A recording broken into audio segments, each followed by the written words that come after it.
Hearts Standard. My name is Joel Sked, and once again, I apologise for being slightly later than the 4:05 kick-off time that we originally planned, but I was trying to get back from Gorgie because of a physio on my duff Achilles. But less about that and more about Hearts at Dundee. I am, of course, joined by my colleague James Kearney as we look back at Heart of Midlothian's 3-2 comeback win over Dundee at Tynecastle Park on Tuesday evening. It means that Hearts are now 8 points clear in third place in the Scottish Premiership ahead of Kilmarnock and St Mirren. That could change tonight, I believe, because Hibs are playing against Rangers at Easter Road, and if they were to no, it wouldn't. There's an 8 point gap. That's it. There's an 8 point gap. Doesn't matter what happens. What happens tonight with the Hibs and Aberdeen games? Hearts are 8 points ahead of Kelly, and then St Mirren are 2 points further back. Hibs, just for reference, are 14 points behind, and Aberdeen are 16 points behind. So, James, you've watched the game back. Is there anything that on the second watch back really stood out for you, surprised you that maybe didn't in the first one? Well, I guess the obvious thing is, of course, it was a game of two halves, very much so. Obviously, the system changed at half time to a 4-3-3, and that Hearts got a lot of joy with that. Something that I probably didn't notice last night, but did on the second viewing, was Kenneth Vargas and Alan Forrest. Just the way that they played, they were actually at times they were really quite wide and waiting to get the ball out wide and like really hugging the touchline, try and beat their man, get across into the box. And if that happened, the other one would then push into the box as well, which would then leave the other fullback completely free. So, for instance, like Lembekisa's goal is a perfect example where at this point, Oda's on the park for Vargas, but he's already drifted inside. He's occupied a defender. It leaves Lembekisa at the back post with absolutely nobody near him. And those kind of opportunities just kept on popping up. And the final ball wasn't always there. But in terms of the way the Hearts were attacking and creating chances, it was great. Also, yeah, of course, massive shout out to Macaulay Tate. We all know he had a brilliant game yesterday. I didn't quite realise, I don't think, just how good he was. He was absolutely sensational. I think the thing that really impressed me about him was, obviously, the use of the ball was fantastic, but the little pockets of space that he was able to find in the middle of the park, kind of in between the Dundee midfield and defensive lines, it was just superb, and it was like utterly, utterly key to Hearts getting back into the game and finding a way to win it.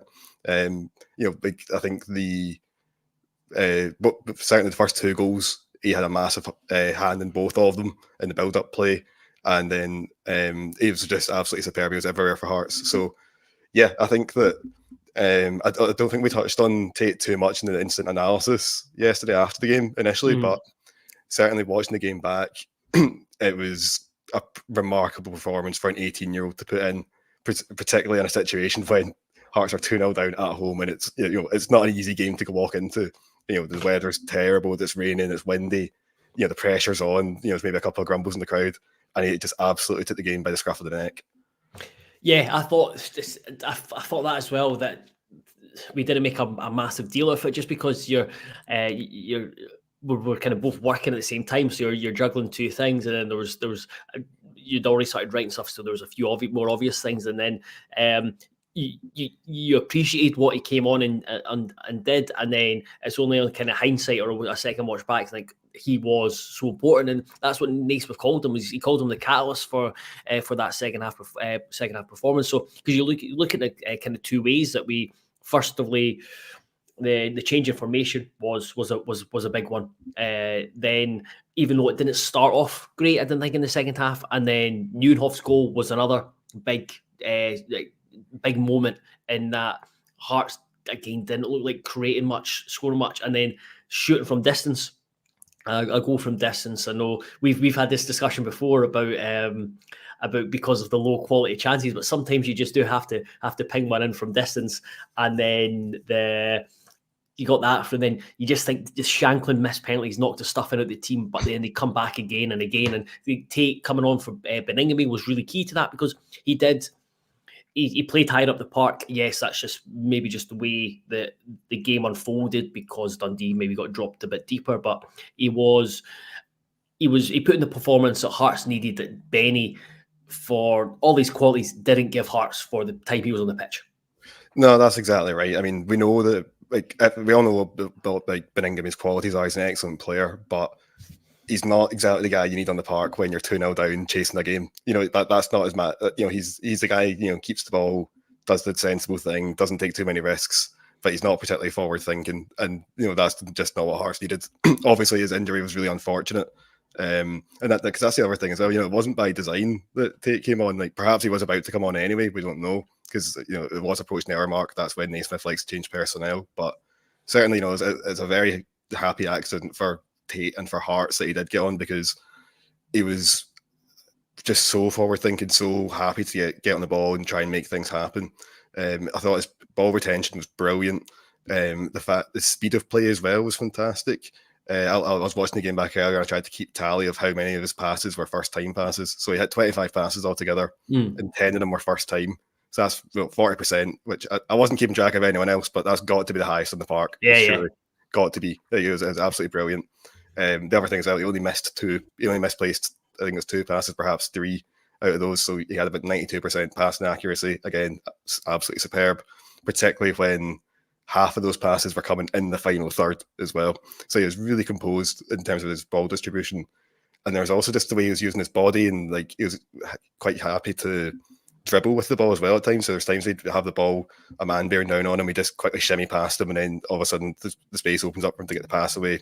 There's another moment in the second half where he gets the ball at the halfway line, drives all the way to the edge of the box, the Dundee box essentially, before just shifting out to Lembikisa, who's again in acres of space. So I just thought that it was his ability to kind of drive the ball was brilliant, but it was really the way he was passing it, and crucially when he chose when to pass it as well, because he had options in front of him a lot of the time, but he was always releasing it at a point when the man he was playing it to was completely unmarked or free, and that made such a huge difference, and it really helped Hearts get out the park. Yeah, what you talked about there with Tate was what I've seen him from when I've watched the B team, and what I was expecting he would bring to the first team. I spoke to Naismith about him a few weeks ago, and he raved about him, sees him as a number 6, but he talked about that he's not the strongest, so he needs to be quick. He needs to be quick with his movement, and he needs to be quick in head, and you see that. And we saw anyone who went to the presentation with the coaches.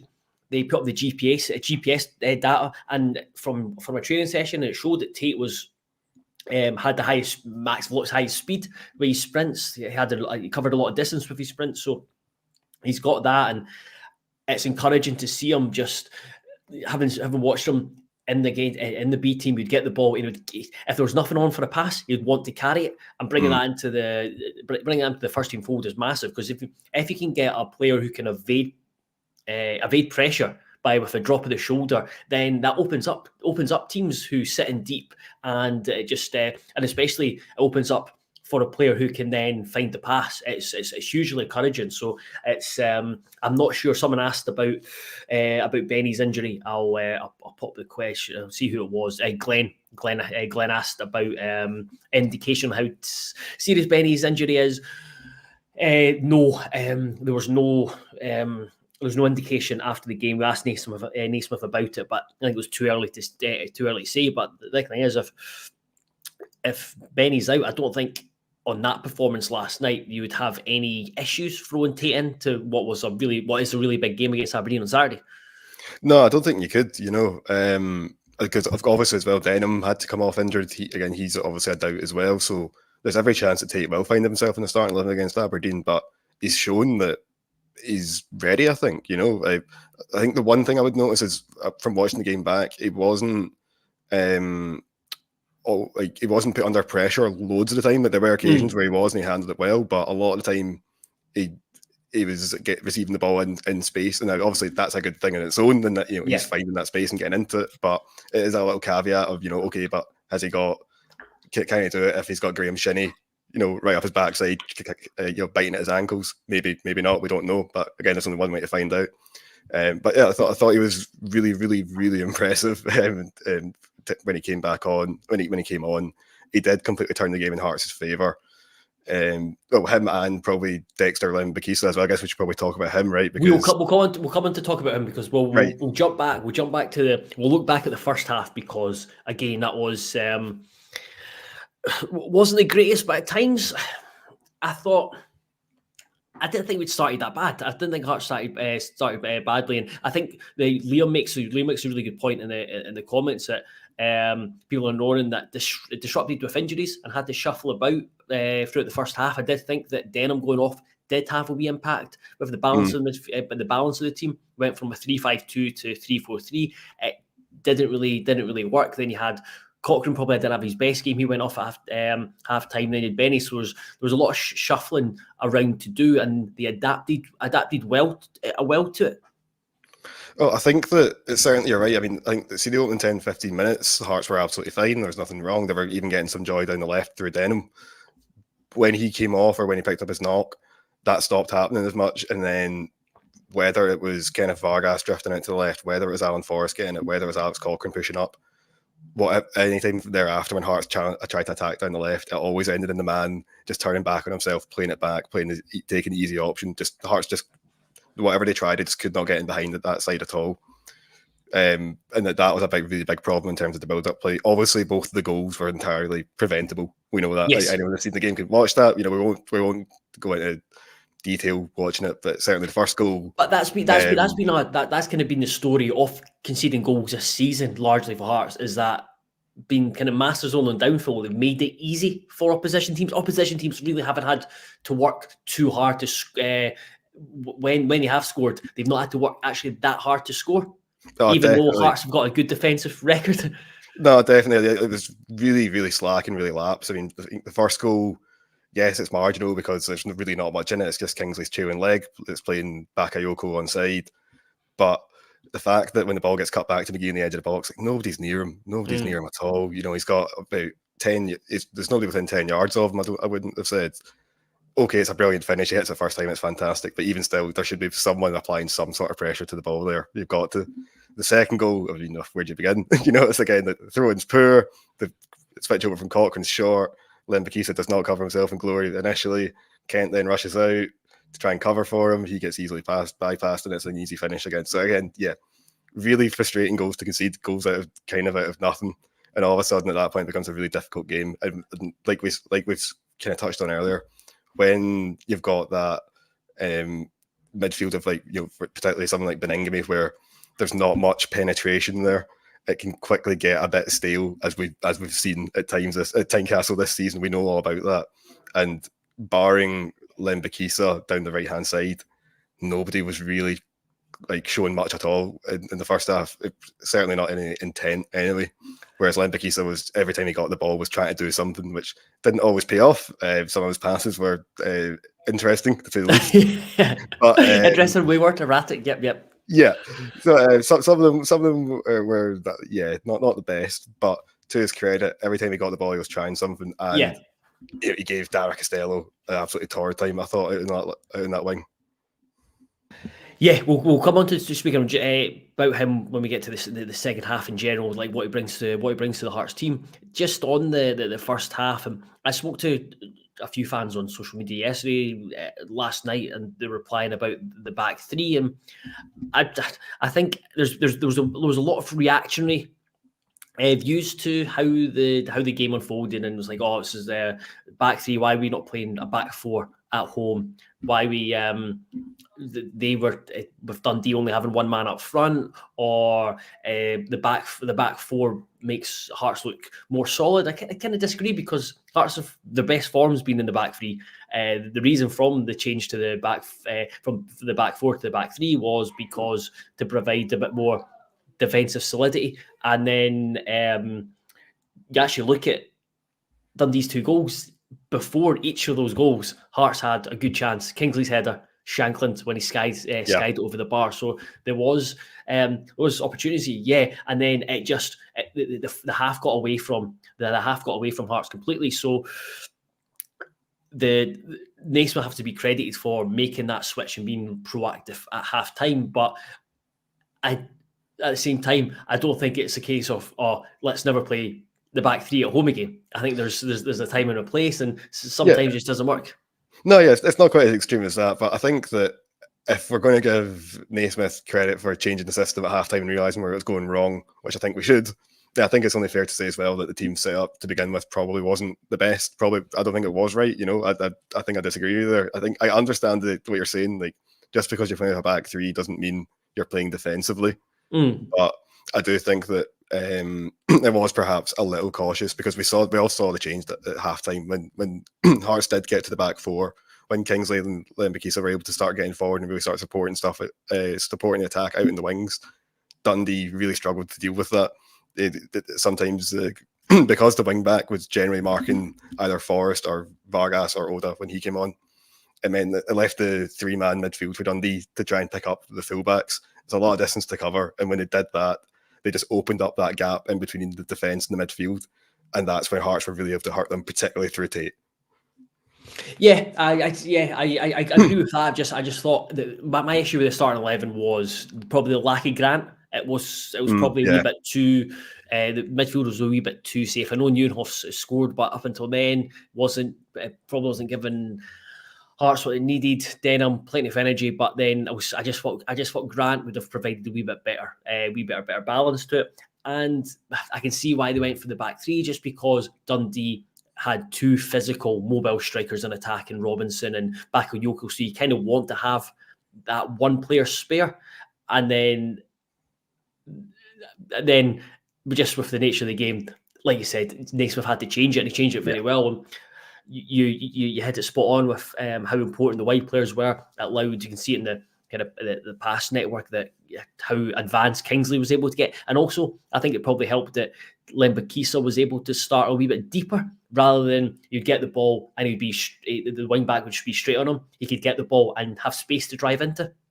Yeah, definitely, because we know that we saw plenty of times in the first half as well that when he gets up to speed and he starts driving at his man, it's very difficult to stop him, because not only is he comfortable either going inside or outside, he's absolutely happy to do either. He's also happy to cross the ball with either foot as well. It's whether it's a left foot cross or a right foot cross, it makes no difference to him, which just makes an absolute nightmare to play against, because you don't know what he's going to do, because he's literally, there's four things he might do. He might go inside, he might go outside, he might cross it with his left, he might cross it with his right, and he can do it all at any point. So yeah, that's what made him so dangerous. And again, like you say, when he plays a little bit deeper, and particularly then when you get the wingers starting to come kind of drag inside, creating that space in behind the wing backs, when he gets going and starts running at them, he was always finding those little pockets of gaps and getting balls into the box. Not many of them found their man in the end, to be fair, but some of them were really good deliveries that just he's put in good areas, things like that. So some of them were into really good areas. Because I think in the end, I think off the top of my head, he had 9 crosses in the game, but I think only 1 was successful, which obviously not a great rate, but like we say, they were balls into really dangerous areas, and again, it really gave a kind of an extra dimension to Hearts' attacking play that, again, kind of similar to Tate in midfield. It's just something we've not seen an awful lot of at times this season, and it made such a big difference seeing that and having something to be able to do that regularly. Yeah, so I do.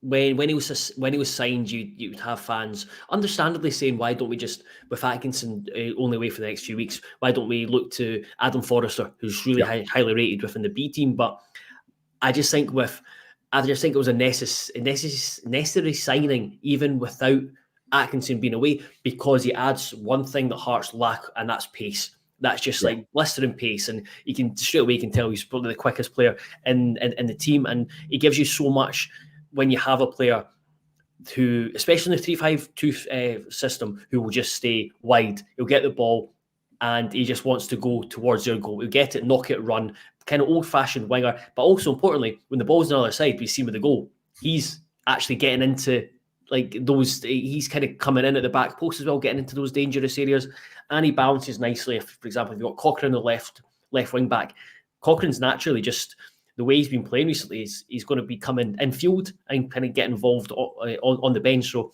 I do think Lembikisa, I know it's very early, but looks like a really shrewd signing between now and the end of the season in terms of giving Hearts a profile and attributes that's probably been lacking. No, exactly. Like it's a bit like we talk about when Alan Forrest was playing at right wing back, and we talked about the fact that he's an attacking player playing at wing back, and there's maybe a couple of defensive deficiencies there. That's maybe true of Lembikisa as well. I mean, there were one or two hairy moments at the back from a defensive perspective yesterday, but going forward, he's brilliant. But but while Forrest is quick, like Lembikisa is rapid, and again, he can go both ways. He can use both feet. It's a really interesting kind of skill set he's got, and there's nobody really else quite like that in the squad at present, I wouldn't have said. So yeah, I thought he was brilliant from start to finish. Again, even particularly in the first half when things weren't going well, I really liked the way that he was always trying to do something, always trying to beat his man and get a ball into the box or something like that. That kind of forward thinking attitude was just really nice to see and really refreshing to see. And yeah, I think it looks like a really clever addition. And even if he keeps playing like that, even when Atkinson gets back from the Asian Cup, he's not going to walk straight back into the team. No, absolutely not. I'm pretty sure Lembikisa got man of the match, didn't he? Yeah, last night, and he was a worthy winner. I thought it was fantastic for the full 90. Just there's a point that the Source Networker makes just about Hearts and their ability to adapt, and he says that's a really strong point. I think that's a really, really good point, because you've seen it with this season with Naismith. We might not have gotten the starting 11 correct, but he is, I think, more often than not, has been able to correct in matches. Sometimes it's not come off, but sometimes he's come up with key decisions, whether it's a change in a formation, whether it's bringing in on a certain player or changing a player's position. He's come up with kind of big moments, and as Source Network says, the bench will improve over the coming weeks, just with players coming back from injury, players being signed, players being coming back from the Asian Cup. But I think there's one player who probably epitomizes or personifies the versatility of this Hearts team, and none more so than Forrest. And as Liam says here, Grant and Forrest should have started. Certainly agree with Grant with the fact the formation with a 3-5-2 doesn't work without his vision and ability. And then Forrest should start every game. And I think there's a strong argument that you need to. That you should try and get Forrest in at the starting 11 on a regular basis, because he is being consistent and he's coming up with big moments, and he's someone he's a forward who you can rely on, where it's Naismith's talked about the inexperience in the final third, where Shankland's been the one we've been relying on, but Forrest has probably been the most consistent behind Shankland. And yeah, I think that's definitely true. And I've not got the kind of goals and assist charts for the season to back up, but I would imagine that after Shankland, Forrest probably does have the most goal involvements now in terms of goals plus assists. I'd imagine it's him or Vargas, but I'd imagine Forrest has just about pipped them. And you're right, but I think that while he's been a really consistent performer, and while he's definitely been he's been getting better and better this season, I the one thing that we always say though is that there's not always that end ball. There's not always that final ball, whether that be a shot, a goal, whether that be a good delivery into a teammate to score. It's not always there. Sometimes it's missing. I mean, obviously last night it wasn't. He finished the game with 2 assists. He could have easily got 2 goals as well. He had that kind of overhead kick from the edge of the 6-yard box, and then of course he had that disallowed goal as well at the end, where he missed times his run, but there's not that much in it, and that could easily go in another day. So you look at it and you go, that was Forrest really firing on all cylinders, and he was absolutely fantastic. And again, I think that one of the things that really impressed me about it was particularly when Oda came on as well, the way that the two of them were happy to drift inside, get into tight little spaces. I mean, you look at the winning goal, it comes from Tate plays it up to Forrest. Forrest is at the edge of the box, he holds it up, slides it across to Oda, and it's a beautiful touching hit to go in. But that's your two wingers combining basically at the edge of the D, from one side of the D to the other, and then that's how Hearts eventually managed to find that winning goal, because we know we had Lembikisa and Kingsley providing that with anyway. Yeah. So yeah, I thought it was a really impressive performance from Forrest again. He does go from strength to strength, and again, the one criticism you'd have of him is that the final ball wasn't there, but it was on Tuesday night, and if he keeps managing to provide that final ball, then there's absolutely no reason to keep him out of the team at that point. Because we've not really spoken about his contract that he signed. Was it? I think it was a 1-year extension, wasn't it? Yeah, was it? Yeah, so we went to 2020. Was it just to 2025? Oh, maybe it was 26 actually. Now you mention it, yeah. Let's go for two. Let's go for two. Yeah, that's, I'm just going just now, but that's I think he's 2026. Just he signed the contract to 26, but just shortage, like on shortage. I think it's well deserved. I think if we came into the season and fans would have heard that Hearts were giving out a two-year extension to Alan Forrest, I think there would have been some eyebrows raised. But as like just everything we've kind of talked about, I think it's a reward for him, and he looks like he's more settled as a Hearts player. Having last season, he was in and out of the team. He played plenty of games, but he didn't start many games. He was a squad player, but now he's kind of, I think, an important first team member. You mentioned Oda. I think it was a big moment for Oda. He looked a lot more direct. I think we've talked about it numerous times, the frustration with him there, but you saw it with he's in moments. He's got real ability where he can turn it on and he can produce big moments and be that kind of productive forward who can score and assist. The thing that I really liked about it was he'd been on so he got subbed on and he'd be on the park for maybe about 5 seconds and the ball got kind of worked out to him. And the very first thing he did was the wing back came out to meet him and he knocked it maybe 20 yards down the line and tried to run past him. Now, it was a bit optimistic at that time because I don't think he was ever going to get that ball, but the fact that he had that statement of intent straight from the off was really brilliant to see. And again, it's something we've not seen. It's something we've been crying out for. We've talked about it a lot. We need to be doing more of it. And even though, and the other thing as well with that initial chance as well was the fact that, okay, he immediately loses the ball, but he kept running, kept applying pressure to the point where when the Dundee player then makes the pass, he's got Oda like all over him and breathing down his neck. So again, just having that kind of work rate, that relentless drive to get forward and make life difficult was great. And so we saw it straight off the bat, and we saw it another 2 times as well. Again, when he gets the ball out wide in the right, there was one point, this is still at 2-2, when he gets the ball, he skips past the Dundee player, comes out to meet him, and he basically just drives at goal because he's got so much space behind him. The Dundee defender in front of him was backpedaling. Oda makes it all the way to the edge of the box and hits a good shot that it's maybe just a wee bit too close to the goalie, but fair enough. And then again, that disallowed goal at 3-2 would have made it 4-2, obviously. Almost a carbon copy. Again, gets the ball inside his own half, drives all the way up to the edge of the box, and okay, he scuffs it this time, and then Forrest taps it in, and it gets chopped off. But again, really, really encouraging in the fact that it's again similar to Lembikisa, where when he's driving at players, teams know he can go both ways. Again, he's fairly two-footed, and obviously we saw the goal was a cracker with his left.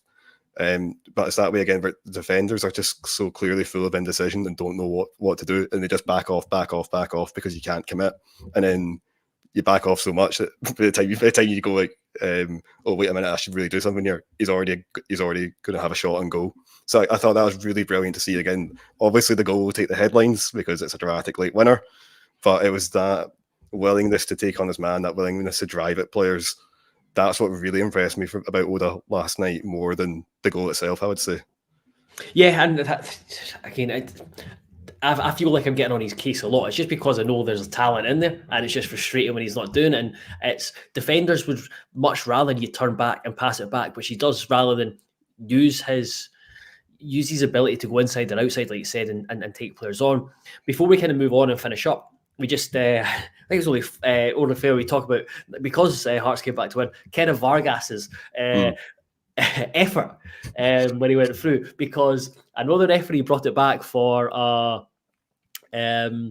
know referee brought it back for a foul on Owen Dodgson. However, I would imagine that if Vargas had scored and he blew back, that would have been given as a goal because there was no foul in it. I don't know if he was sparing his blushes, but geez, that was a bad finish. That was utterly abysmal. I couldn't believe it. I was I wasn't at the game yesterday. I was watching on from home, and then I was just because I live in Glasgow and all the train trouble and all the rest of it, and I properly shouted and like got out my seat and was like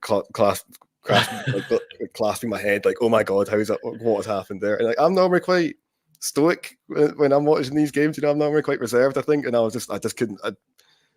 Yeah, it was abysmal. It was really abysmal. It's like, obviously, ball comes through, just pick a corner and slot it in. It's the easiest goal in the world to score. Janelli scores those all day long. Yeah. And for some reason, he decides to absolutely put his laces through it. So, yeah, the referee's absolutely spared his blushes, but my, like it's one of the worst misses I've seen this season easily. I thought it was quite something. Yeah, it was an emphatic miss, but yeah, it's he got let off the hook. I think he was still lively as well. Yeah, Throughout. that's thing. He still had a good game, particularly Yeah, in the second half. Again, once the system changed again, when he started getting 1v1 with his man, again, he was winning a lot of those. And okay, once again, the final ball wasn't always there, but it was certainly a lot more encouraging than what we'd seen in the first half. before we move on, before we finish up a few questions in the comments, I just think kind of talk about the game and the result in general. It was massive coming back for the second time, 2 goals behind at home to win. So again, question marks about there's always been question marks about reliance on Shankland, ability to score goals, home form.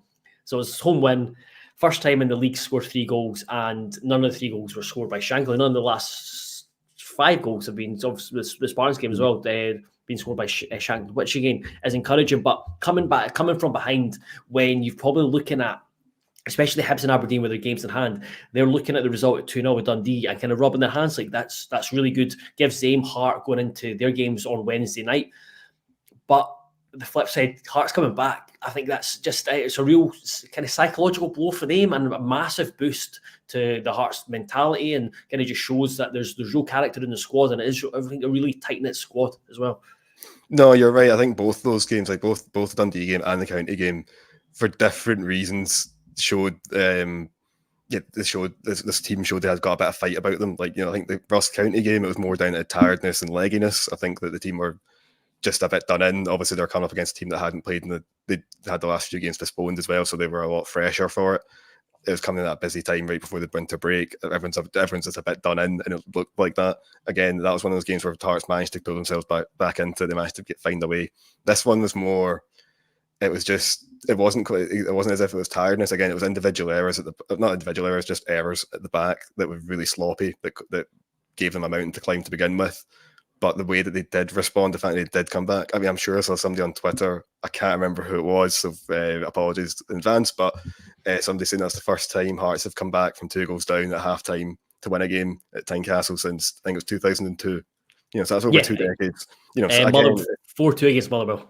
Was it? There you go. Yeah. So again, it's it doesn't happen every day. These kind of performances, these kind of results, and it's another really morale building result. I think these are the sort of results that when you look at the end of the season, you go, that was a big 3 points, or that was a big point. Just extending this kind of unbeaten run, continuing the team's good form over the last couple of months, and ultimately even getting the 3 points is just. It is fantastic considering where they were, at the start of the second half. Like you say, I mean, there's 1 point. I remember Laurie Dunshire on columns for Hearts TV was talking about the weather, and it was saying, "Oh, it's really cold, it's really windy.